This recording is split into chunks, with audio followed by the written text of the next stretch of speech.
go get him again. Welcome back to the RobeZoid channel. I'm your host, Mark, and on the docket today we have an unboxing, first impression video on the brand of Map of the Heart, and this is volume 1, Clear Heart. Now, the last of the 3 Map of the Hearts that I got from this Fragflex haul. So that's the end of them on this Fragflex haul. Not saying that we're not going to get any in the future, but, you know, this mega huge haul, probably 100 and some bottles. We're getting towards the end, folks, especially the people that have been with me on this Fragflex haul. You guys have been awesome. The ones that have been commenting, I know a lot of you probably not interested in half the stuff I talk about. I absolutely love that you guys watch that stuff. Honestly, from the bottom of my heart, I really appreciate it. Like, yeah, it's a lot of work. Like, I do this on my spare time, late at night. I personally decided Fragflex is not sponsoring this. They were excited when I said I was going to do videos on some of these. I'm like, you know what? I'm going to challenge myself, and if you give me a little more time to decant these, I will shoot videos of them.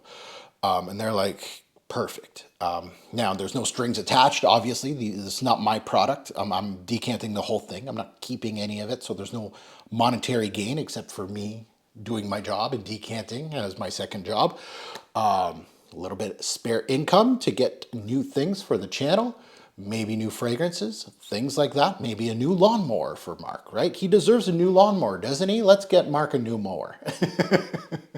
Now, we are nearing the end of this mega haul. Maybe that's why I'm a little more cheery, I guess. I absolutely love it. I discovered a lot. It is a part of a journey. Like, it was probably a boring journey following this YouTuber, you know, delving into all kinds of different scents. Nothing super brand new or anything crazy, but you know, I went through tons of fragrances that I would have never smelled, never purchased in my lifetime, I'll be quite honest. So it's really interesting, and it's part of my journey now.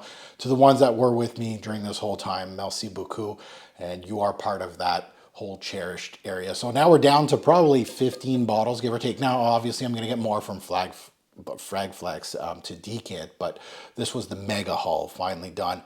And then we're going to be back to our regularly scheduled programming, which I'm already writing down and testing, actually. So during the day, I'm testing out, like unboxings, I don't test out, right? So it's giving me time to build up a good amount of stuff that I can test. So more things, like once this is done, more videos are going to get done. So anyway, done blabbing, because some people might be just randomly watching this video and going, what the hell is this guy talking about? Let's talk about the fragrance. So let's talk about the fragrance. So on to this one. So Pink Heart was no good. I reviewed it. I unboxed it. I was like, oh, pink goop. That's what it smelled like. And a little bit of green herbal thing in the back end. It was kind of interesting, but weird.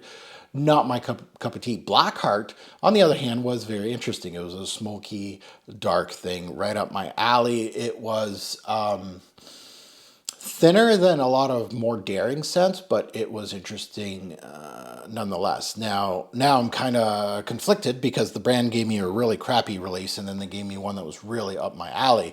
Now, Clear Heart is going to kill that tie. It's either, unless it's in the middle. One's really bad, one's actually good. This one's just going to be so-so, and then I'll still be conflicted. We'll see. Now, Clear Heart is volume 1, so this is where it all started with this brand. Jacques Cuquier returns. So I think I was right when I said he's probably penned the whole lineup. Released back in 2014. Let's open this one up. Now, before we do that, or while I'm doing that, let's take a look at the note breakdown. So you guys take a gander at it, and we'll talk about it a little bit. Obviously somebody opened this up, because this is all, these are kind of hard to get out if this is not placed correctly. So the cap is absolute garbage. It doesn't stay on. It's nothing. However, I do like that it's red, because it gives it some contrast, and the atomizer has a little red piece there. I see. So really interesting. Volume 1 EDP. So looking at the note breakdown, we have some interesting notes in the note breakdown, actually. I'm looking at iris. I'm looking at olibanum. So we got maybe some resin, some incense, maybe something. There's black currant up top, green leaves. So If I'm assuming Pink Heart went pink goop, Black Heart went incense, dark stuff. Now this is clear, so I'm assuming I see water notes. I'm assuming it's going that way. Floral, watery, musky, citrusy thing. Let's put it on strip, then we'll put it on skin. Atomizer, pretty decent. I'm gonna hold on to these because these run away on you if I put it on the flat surface. Yeah. There we go. And the review. I was right. It's a watery, floral, citrusy thing. Fresh, watery, a little bit of green touches here and there. Blackcurrant, I'm not getting any of that, which is sad because that's the one I was actually looking forward to. It's more the green leaves. Yeah, you're getting a little bit of that. It's not great. It smells like a knockoff Issey Miyake Kenzo, if you're asking me, like gone wrong. Well, not gone wrong, but just like a cheaper version of those. Like if you're going to go the Issey Miyake Kenzo route, and you know what I'm talking about, right? The Zen, right? The green tea, the florals, you know, that kind of thing. Yeah, you better come correct because Issey Miyakes aren't expensive. Neither are Kenzos. They're actually fairly cheap and they're well done in that genre. Some of the best, actually. You know, you don't have to spend mega big dollars to zone in on a certain genre, and they've killed that kind of genre, like Kenzo and I mean that in a good way. Yeah, this is exactly what it is. It's got greens, light woods, floral. It smells kind of like a chapstick. And you're probably going to laugh at me, but it smells like a generic chapstick. But yeah, overall, it smells like a cheap designer fragrance. Green leaves, little citrus, wateries, your primary. The woods, you're getting a little bit of cedar here. Musks, a little bit of peyote. For the florals, a little bit of neroli as well. Yeah. So, like I said, a lighter version of an Issey Miyake. You know, if you're going to do that and you're not going to perfect it, like I'm not saying it's not good. It's good in that genre, but you know, how much are these retail? Probably low end, I'm saying $100, low end. Now, you might find these, you know, now, because it's got, you know, 10 years on it, might be a discounter for less, maybe. Fragflex, right? I don't know how much they are in Fragflex. If it's more than $100, it's highway robbery. Get an Issey Miyake, get a Kenzo. That's an honest fragrance reviewer. Done. It needs to be cheaper in price than Issey Miyake to be purchased. It's as simple as that. But it's based on that. So if you like that kind of fragrances and you do want to go off a little bit of beaten path of an Issey Miyake Kenzo, go ahead, right? This is not going to wow your socks off. It's been done before. It's clean, yeah. Fresh, yeah. You can wear it in the office, yeah. Inoffensive, yeah. A lot of good positives in a fragrance like this.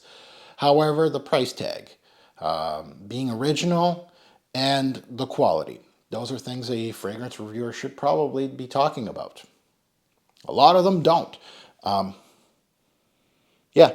So if you find this on a bargain bin, maybe at $50, $40, maybe, right? I think it's worth way more at that price point. And then you got a different fragrance review, actually. But now you start doubling that, you know, $100. I don't know what these retail for. I'm thinking probably 100, 120, 150, maybe 200. I might be way off. But it smells like a $50 designer fragrance. Like if you could have fooled me, if you blindfolded me and I smelt this, I would have said Issey Miyake or Kenzo. Those would be my first two guesses. And I would have said, not their best work, but it's in that vein. Yeah. So you can find this one at fragflex.com like I did, and you can use code TFG10. You get 10% off site-wide with that code, obviously. Now that you heard my take, I'd love to see yours in the comments below. This is a brand that was popular back in the day when they did the free bottle brigade. and then they cut it off. You know, it doesn't, the free bottle brigade works sometimes as a one-off, but you got to continue to push. Look at PDM, look at Initio, they do it right. Every single new release goes to everybody, right? You get new influencers to push it, so you got more people, and you continuously do it. That's how you're going to get your hype going, because it never stops. So, yeah, I can't wait to see what people are going to say about this fragrance. Good, bad, and the ugly. You can disagree with me as well. I don't mind that. I love it, actually. I embrace it. That's what the comment section is for. You know, I read, maybe not everybody reads the comment sections, but when I look at fragrance reviews or any review of anything, right, my brand new lawnmower, I'll go on YouTube, and I know YouTube so well that I'll be like, oh, this is a paid product, so, you know, I'm kind of looking for a real fragrance or a real lawnmower review. I can find them. I can spot them fairly easy, right? Not sponsored kind of thing. But the comments below will tell you. Those people are not sponsored. That's the great thing, unless they're bots. All right, and as always, a great pour fragrance will make a lasting impression. Choose your scent wisely. Thanks for watching, YouTube. Have a good one.